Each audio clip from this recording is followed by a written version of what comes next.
A continuación en Fides, Vida y Esperanza y San José TV, La Alegría de Catequizar, una presentación del Centro Nacional de Catequesis.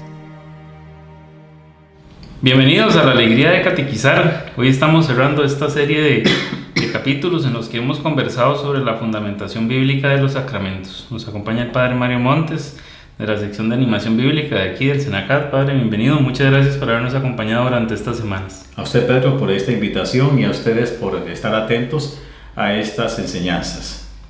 Bueno, hoy vamos a hablar del matrimonio, ese sacramento que conocemos y que es tan importante dentro de la iglesia. Bueno, mira que llama la atención. La Biblia comienza con un matrimonio y termina con un matrimonio. Ah, qué curioso. Sí, mira que comienza con un matrimonio y termina con otro. ¿Cuál es con el que comienza? Con el que llamamos el matrimonio de Adán y Eva. ¿Cuál es con el que termina? Las bodas del Cordero. A lo largo de las sagradas páginas se habla muchísimo de este sacramento. Comencemos con el texto más conocido por todos nosotros y que muchísimas veces hemos escuchado. Capítulo 2, versículo del 18 en adelante. El Señor Dios dijo: no es bueno que el hombre esté solo, le daré una ayuda apropiada. El Señor Dios formó de la tierra todos los animales del campo y todas las aves del cielo, y los llevó ante el hombre para que les pusiera nombre.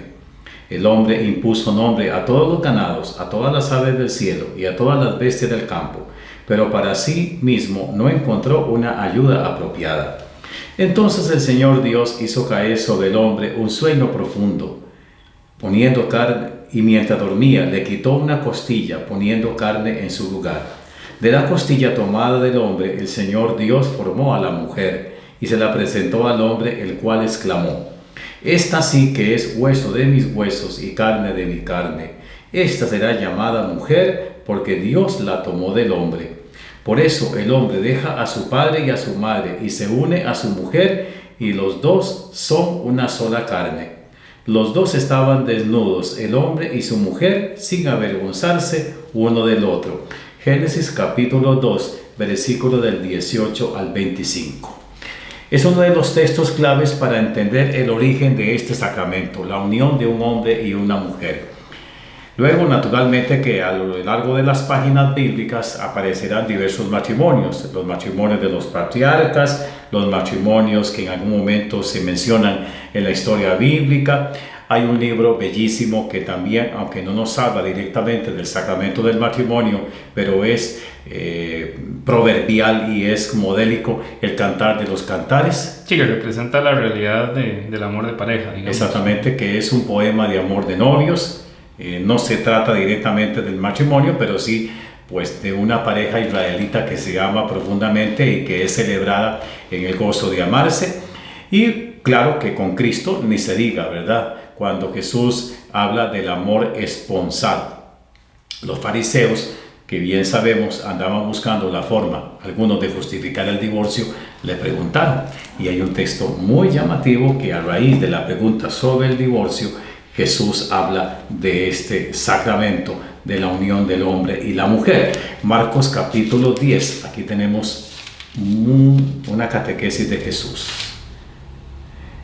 Capítulo 10, versículo del 2 hasta el 10. Se le acercaron unos fariseos y le preguntaron con intención de tentarlo: ¿le está permitido al hombre separarse de su mujer? Jesús le respondió: ¿qué les mandó Moisés? Ellos dijeron: Moisés mandó escribir un acta de divorcio y despedirla. Jesús les dijo: Moisés escribió este precepto por la dureza de sus corazones, pero al principio de la creación Dios los hizo macho y hembra. Por eso el hombre dejará a su padre y a su madre, y se unirá a su mujer, y serán los dos una sola carne. De manera que ya no son dos, sino una sola carne. Por lo tanto, lo que Dios ha unido, que no lo separe el hombre. Marcos capítulo 10, versículos del 2 al 9. Entonces, ya en el designio original de Dios está el matrimonio, así como lo vemos plasmado en el libro del Génesis. Y Jesús corrobora este plan de Dios sobre la pareja, mencionando la unión del hombre y la mujer, y diríamos así, volviendo al texto del Génesis, dando una catequesis sobre el Génesis, sobre la finalidad del matrimonio, que es que los dos vivan una sola carne, es decir, un proyecto de amor. Claro está que no mencionamos el famoso texto de Génesis capítulo 1, 26 al 27, donde se dice: hagamos al hombre a nuestra imagen y semejanza. Y dice el Génesis que Dios los creó macho y hembra, hombre y mujer, y que los bendijo y que les encargó de fecundar la tierra, de multiplicarse y demás, ¿verdad? Fecundar, bueno, la pareja como tal. Entonces, sí, a raíz de una pregunta sobre la licitud del divorcio, que era conocido en Israel, que Jesús habla, sí, de este sacramento. Y después San Pablo nos presenta en el capítulo 5 de su carta una catequesis preciosísima sobre el sacramento, a partir del capítulo 22, cuando dice: maridos, amen a su mujer como Cristo ama a la iglesia. Ya en este caso, aquella unión que podríamos decir natural es elevada a la dignidad del sacramento, cuando al final dice: este misterio es muy grande, hablando del misterio de la unión del hombre y la mujer, y yo lo refiero a Cristo y a la iglesia. Entonces, en el capítulo 5 se nos presenta una bellísima catequesis sobre lo que es la dimensión esponsal de la pareja, y le decía a Pedro que al final lo que más llama la atención es que el Apocalipsis nos presente un matrimonio, el matrimonio entre Cristo con la iglesia, cuando se habla de las bodas del Cordero, o cuando con ese lenguaje simbólico se presenta a Jerusalén, la esposa de Cristo, que baja del cielo como una novia adornada para su esposo. Eso tiene como un simbolismo en el sentido de que el novio da todo por su esposa, como Cristo da por la iglesia, ¿o cuál es el sentido? Sí, claro. Vamos directamente al texto de Efesios capítulo 5, cuando habla de lo que el marido, como símbolo de Cristo o como signo de Cristo, hace por su mujer. Aquí lo tenemos en el capítulo 5. El marido es cabeza de la mujer, del mismo modo que Cristo es cabeza de la iglesia, cuerpo suyo, del cual es el Salvador. Así como la iglesia está sujeta a Cristo, así también las mujeres lo deben estar a sus maridos en todo. Entonces, los consejos que Pablo le da a los esposos tienen como modelo la entrega de Cristo por la iglesia, cuando dice: maridos, amen a sus esposas como Cristo amó la iglesia y se entregó él mismo por ella, a fin de santificarla por medio del agua, del bautismo y de la palabra, para prepararse una iglesia gloriosa, sin mancha, ni arruga, ni cosa parecida, sino santa y perfecta. Así los maridos deben también amar a sus mujeres como a su propio cuerpo. El que ama a su mujer se ama a sí mismo, porque nadie odia jamás a su propio cuerpo, sino que por el contrario lo alimenta y lo cuida, como hace Cristo con la iglesia, pues somos miembros de su cuerpo. Y ahora Pablo vuelve al texto del Génesis con el que comenzamos. Por eso el hombre dejará a su padre y a su madre, y se unirá a su mujer, y los dos serán una sola carne. Y concluye diciendo: este es un gran misterio que yo aplico a Cristo y a la iglesia, por lo que toca a ustedes que cada uno ame a su mujer como a sí mismo, y que la mujer respete a su marido. Es un texto que, por supuesto, lo tenemos como segunda lectura o eventualmente como primera lectura dentro del ritual del sacramento del bautismo. Y qué bonito también, porque a veces se habla mucho de que es que la Biblia es machista, que la mujer tiene que estar sumisa al hombre, y leyendo el texto completo es una entrega mutua, lo que invita, ¿verdad? Efectivamente. Claro está que a veces, hay que reconocerlo, a Pablo se le sale su cultura machista, cuando dice que la mujer esté sometida, ¿verdad? Entonces, ese texto hay que de alguna forma recrearlo o aplicarlo. Hoy ya no se habla de una sumisión, sino de una solidaridad de los esposos.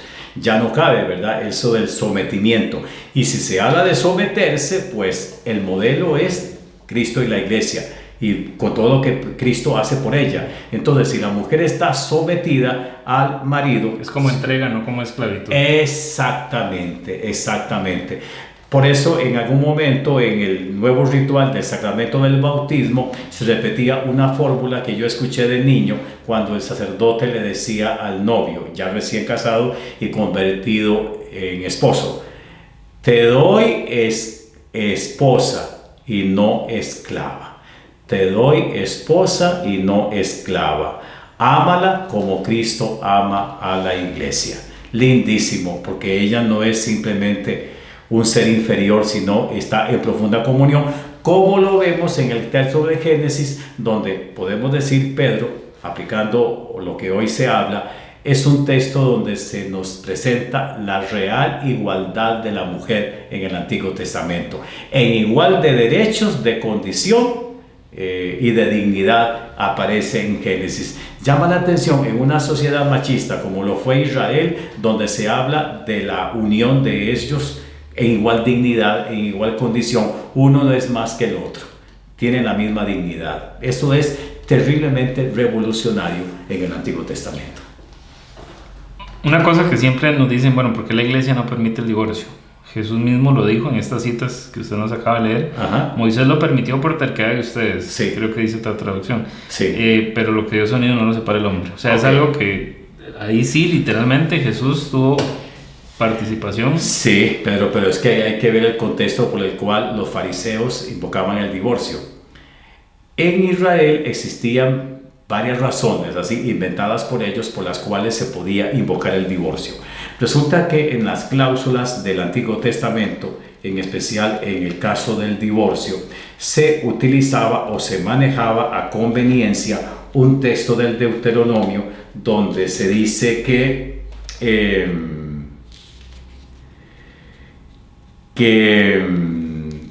es que mejor me voy al texto de Marcos 10, donde es más incisivo Jesús, el que acabamos de leer. Vamos a ver, resulta que Moisés mandó escribir un acta de divorcio y despedirla. Sí, eso estaba en el Deuteronomio, en el capítulo 24. Pero resulta que los maestros judíos eran, hoy que seríamos como bandidillos, buscaban la forma de aplicar de manipularlo a conveniencia. Exactamente. Entonces decían, por cualquier motivo un varón puede darle carta de repudio, por cualquier motivo. Si por ejemplo le dejaba de gustar, si la mujer se envejecía, si la mujer se engordaba, si la mujer se le quemaba la comida, entonces eran razones válidas para invocar el divorcio. Voy a ver el texto de Deuteronomio capítulo 24, porque era el que se invocaba con lo que se llama el acta de repudio o la posibilidad de la separación. Si un hombre se casa con una mujer y luego no le gusta por haber encontrado en ella algo indecente, le dará por escrito un certificado de divorcio y la echará de caso. Sí, eso está muy abierto, ¿verdad? Le está dando la autorización de que cualquier cosita... Exactamente. Entonces se podían cometer infinidad de injusticias con las mujeres, ellas no podían invocar el divorcio, sino solamente el marido. Entonces les daba el acta de repudio y las enviaban para la casa. ¿A la casa de quién? De los papás, que a veces podían repudiarlas porque era la repudiada del barrio, la divorciada. A la casa del cuñado, si tenía suerte se casaba con él, digamos, si es que el anterior marido no se le moría con la cuestión del levirato. Entonces la mujer quedaba en una sociedad como la de Jesús en verdadera desventaja. Entonces, ¿qué le quedaba? O se casaba con el primero que aparecía, ¿verdad? Como diría mi mamá, con cualquier patas vueltas, ¿verdad? O se dedicaba a la prostitución para poder sobrevivir, ¿verdad? Máxime si ya se estaba avejentando. Quedaba en verdadera desventaja, muerta casi en vida. Entonces Jesús no solamente apela a lo que Dios quiere, que es la pareja estable, irrompible, lo que la iglesia enseña, que el matrimonio es indisoluble, no solamente invocando que el matrimonio debe ser algo estable, sino al designio mismo del Señor, que quiere que sea monogámica, una sola pareja, y que tenga estabilidad y que vivan los dos el proyecto de Dios, que lo llama una sola carne, no solamente en el sentido de la intimidad sexual, sino un proyecto de vida y de unión. Entonces Jesús no autoriza el divorcio, aunque la iglesia reconoce que eventualmente puede y sucede, ¿verdad? Sí, la separación, ¿verdad? Pero si la persona vuelve a estar con alguien, estaría en adulterio. Exactamente, porque la iglesia enseña que el vínculo se mantiene a pesar del divorcio o de la separación. Y hoy en día, por supuesto, si el mismo Papa se ha escuchado, si a la mujer le pega al marido, no déjelo, ¿verdad? Abandónelo. O sea, claro. Porque tiene que cuidar de su integridad. Exacto. Eso no significa que vaya y haga otro matrimonio, porque este es indisoluble. Sí, exacto. Es decir, la cuestión es muy compleja, ¿verdad? La iglesia puede incluso hasta autorizar una separación cuando hay maltrato físico o maltrato moral del cónyuge. Y pues tendrá que, en ese sentido, reconocer que existe el divorcio. Los fariseos, claro, tenían otra intención para tratar de quitarse de encima a la mujer que, como dice el libro del Deuteronomio, ya dejó de gustarle. Y hoy podríamos pensar cuántas razones ingratas se podrían invocar para poder despedir a la mujer, ¿verdad? Y en la misma legislación de Israel, ella no podía invocar el divorcio. Aquí hay algo interesante, que desde la perspectiva de Marcos, ella sí puede. Ya es un acto de revolución, ¿verdad? Digo yo, ¿verdad? Sí, para ese tiempo. Claro, cómo no. Pero entonces aquí Jesús no solamente habla del matrimonio, sino que lo que está defendiendo es la dignidad de una mujer que posiblemente o desgraciadamente podía estar como la repudiada del barrio, con todas las desventajas en aquella sociedad. Muy bien. Hermanos, vamos a un canto y ya regresamos para hacer el cierre sobre este tema tan interesante. Muy bien.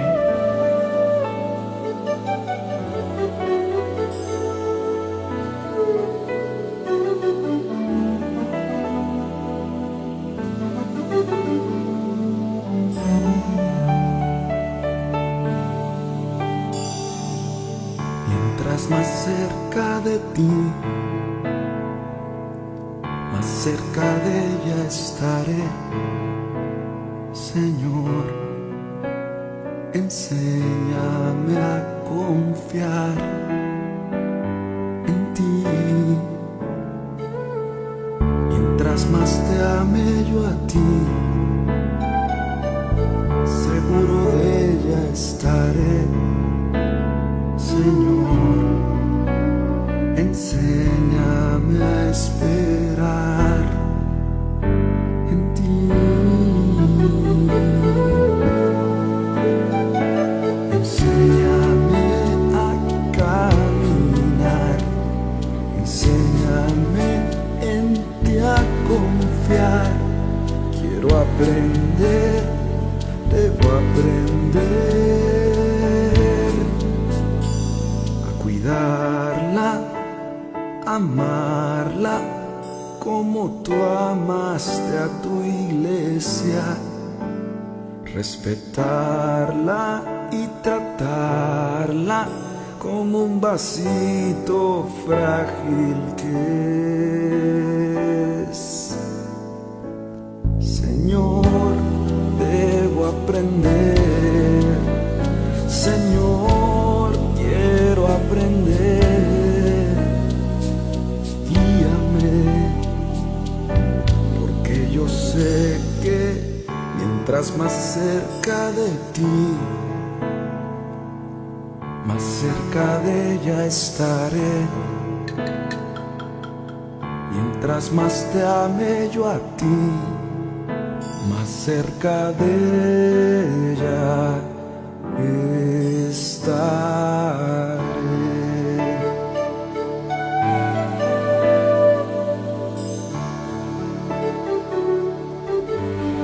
Regresamos, estamos aquí conversando del matrimonio y el divorcio en tiempos de Jesús.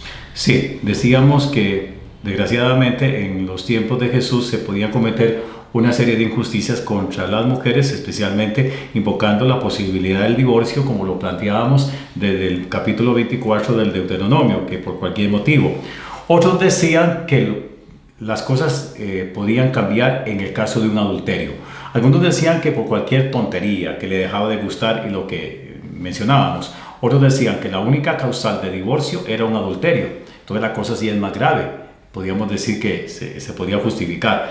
Pero entonces quería yo aclarar esto, porque también entre las escuelas de Israel no había un consenso con la cuestión del divorcio, que Moisés en última instancia no aclaró en cuál sería, digamos, la razón fundamental para separarse. Casi que terminaba siendo sectorial entonces la decisión. Exactamente, sí. Pero que por encima de esas discusiones o disquisiciones, pues está el plan de Dios, que quiere que exista el matrimonio, ¿verdad? Que el matrimonio no se resquebraje por cualquier motivo, que la pareja viva una unión estable, que, como decimos, el matrimonio no haga aguas que los muchachos se casen con esa convicción de que verdaderamente van a vivir juntos hasta que la muerte los separe, que exista esa verdadera convicción cuando uno descubre que en el fondo nuestra sociedad es una sociedad terriblemente divorcista. En el sentido de que hoy me caso, pero si no me sirve me voy para donde mi mamá, ¿verdad? Es que se ha normalizado. Exactamente. Cuando lo que Dios y Jesucristo quieren es que exista algo estable, que no lo eche por la borda una pareja que no dura hoy ni 5 meses casada, ni por la iglesia ni por lo civil, ¿verdad? Sí, lo importante es que se tome bien la decisión. Bueno, para eso tenemos la catequesis matrimonial, ¿verdad? Que un día me decía un catequista, esto es una catequesis para que no se casen, para que descubran en realidad lo que van y claro, si aún así están dispuestos. Exactamente, sí. Padre, y ahora que usted comenta esto, una consulta. Yo entiendo que, bueno, el bautismo lo da un sacerdote, ¿verdad? Confirmación, un obispo, pero que el matrimonio son los mismos novios. ¿Cuál es la figura del sacerdote? ¿Cómo es que funciona eso? Muy bien. Resulta que la Iglesia ha considerado que los verdaderos ministros del sacramento son los esposos. Siempre la Iglesia ha considerado eso. Los verdaderos ministros son los esposos. ¿Cuál es el papel del celebrante? El papel del celebrante es la de ser testigo cualificado de la Iglesia, de aquella unión que sabe los contrayentes son los ministros. Entonces es importante porque a veces dicen, los casó tal padre, ¿verdad? El padre no los casa, son ellos los que se casan. Entonces la Iglesia enseña que son los sacerdotes testigos cualificados de esa unión. Claro está que desde la legislación de la Iglesia para la validez del matrimonio se necesita que esté un presbítero o un diácono en este caso. Incluso, Pedro, en tierras de misión o en casos de que no existan sacerdotes que puedan eventualmente celebrarlos o presenciarlos, un laico puede perfectamente celebrarlo. Sí, ya en un caso... Hasta por procurador se dice en el derecho canónico, una religiosa o un laico delegado por el obispo en tierras de misión donde no se tiene con la facilidad de tener un sacerdote. Entonces, el presbítero es un testigo cualificado. Ahora, en el rito latino sí se necesita que esté un presbítero para la validez del matrimonio. Qué interesante, ¿verdad? Todo sí, esto, ¿no? Porque hasta usted en caso determinado, digamos, puede usted, digamos, celebrar esa boda. Padre, ¿y cuál es la intención propia del matrimonio? Porque entiendo que el Código de Derecho Canónico lo que dice es que es la procreación. Ajá. Lo que uno ve en la realidad es que la gente se casa para estar con la bendición de Dios, simplemente. Sí. ¿Verdad? Pero esa no es la misión. O sea, es... El fin primordial del matrimonio es vivir un amor fecundo. Un amor fecundo, es decir, un amor abierto a la vida. Es eso, ¿verdad? Ahora... O sea, hacer de su casa también una iglesia doméstica, tener hijos... Claro, cómo no. Todo matrimonio está abierto a la vida, por naturaleza. Ahora, naturalmente que pueden haber circunstancias por las cuales tal vez esa pareja no pueda tener hijos, que alguno de los dos sea estéril, pero eso no es impedimento para que se contraiga matrimonio. Okay. Sí lo es si no desean, porque pierde sentido. No Exacto. Es un rechazo, sino que es más bien que no tiene sentido. Exactamente. Entonces la Iglesia enseña que la finalidad del matrimonio es el amor, vivir el amor fecundo. Antes se decía que era, ¿cómo se llama? El matrimonio única y exclusivamente la finalidad, el bien de los hijos, ¿verdad? Pero se dejaba de lado otras realidades como puede ser el amor de los mismos esposos, como lo presenta por ejemplo el texto del Génesis. En el texto que acabamos de ver no se habla de los hijos directamente, sino el amor que Adán y Eva sienten el uno por el otro, la atracción fuertemente sexual que experimentan, el mismo tema de la desnudez como aparece allí, ese amor recíproco que no lo presenta en este caso el Génesis en bien de los hijos. Pero por mucho tiempo se pensó en la Iglesia que lo único por lo cual las parejas se casaban era para tener hijos. Entonces se dejaba de lado la belleza del amor de los mismos esposos, de la entrega, de la misma sexualidad vivida en pareja. Todo eso como que se ocultaba. Hoy la Iglesia ha rescatado también la otra dimensión que llamamos esponsal, es decir, el amor que uno por el otro se profesa. Y si vienen los hijos, pues maravilloso. Muy bien. Muchas gracias, Padre. Entonces, que lo que Dios ha unido no lo separe el hombre. Exactamente, que así sea, que nuestras parejas vivan esta belleza de su vocación matrimonial, ¿verdad? Y que nada ni nadie lo separe, ni nada ni nadie lo empañe. Muy bien. Muchas gracias, hermanos, por habernos acompañado. Nos vemos la próxima semana y de nuevo reitero, Padre, muchas gracias por Muchísimo gusto, por estas ya. semanas de esta catequesis. Y aquí estamos a la orden para seguir hablando de estos temas tan interesantes. Hasta luego. Hasta luego. Oye, dime, ¿hace cuánto tiempo estás en ese plan de no pensar? Vuelas otra órbita y parece que no hay plan de aterrizar. Te veo flotando como un barco de papel. Hay que ver tu cara cuando te llega un email. Frente al pobre espejo ya 100 veces te has cambiado. Son síntomas de mal de corazón. Muchacho, estás enamorado.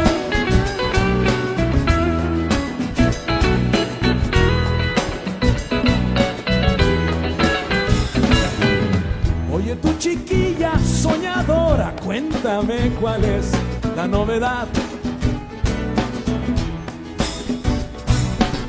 Te he visto soñando todo el tiempo y no haces más que suspirar. Aun estando cerca, tu mente siempre está lejos. Ganas la carrera de 100 metros al teléfono. Tu circulación se siente bien acelerada. Son síntomas de mal de corazón. Muchacha, estás enamorada.